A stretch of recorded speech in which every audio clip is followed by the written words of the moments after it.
น้ำเขียวสักนิดนึงนะคะ ใส่หมูยอแทนลูกชิ้นนะคะอันน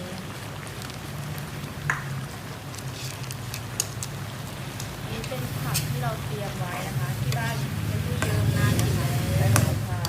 ผักบุ้งและกวางตุ้งนะคะ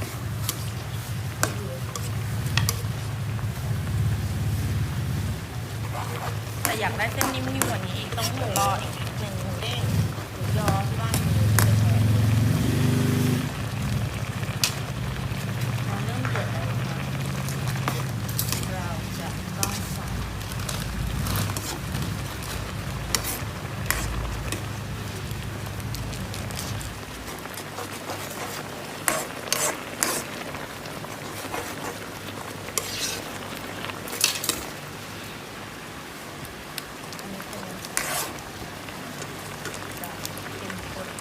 รสหมูน้ำตก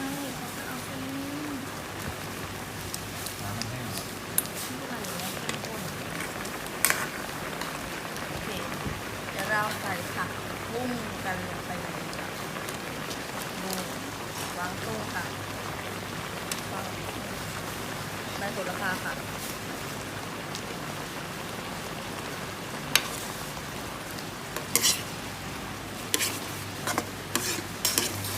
มากเลยนะครับ น้ำเดือดใส่เส้นลงไปนะคะเดี๋ยวเรารอเส้นให้ปิดไฟเลยค่ะปิดก่อน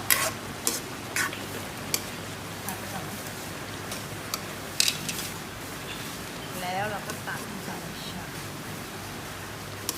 เรารอไปค่ะรอจนกว่าเส้นจะนิ่มนะคะ อยากได้นิ่มแค่ไหนก็รอได้เลยเอาเส้นนิ่ม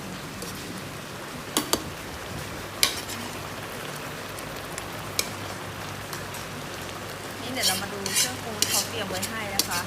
อันนี้เป็นเขาเรียกว่าอะไรนะถั่วอย่างนี้นะคะ นี่จะมีกระเทียมเจียวพริกเผาเผ็ดนะคะอันนี้เผ็ดนะคะ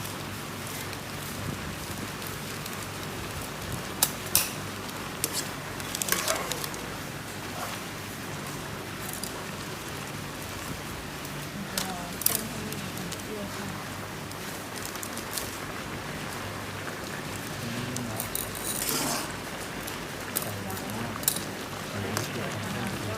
ปรุงเผ็ดๆเลย